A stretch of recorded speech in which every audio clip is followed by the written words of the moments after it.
Hey fellow Dota 2 fanatics, welcome to Gaming Basics, your one-stop solution for mastering the essentials. Let's dive in and level up together.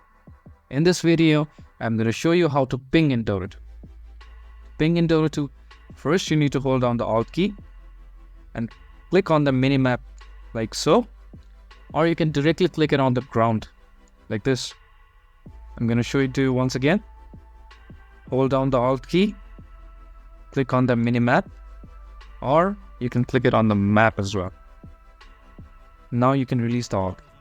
This will create a ping on the map visible to your teammates, indicating the location you've selected. It's a useful tool for communication and coordination during gameplay. If you found this video helpful, please give us a thumbs up. And if you have any questions for us, please feel free to mention us in the comment section down below. Also, don't forget to hit that subscribe button and ring the notification bell so you never miss out on our latest guides and tutorials. This has been your host Ace. Happy gaming.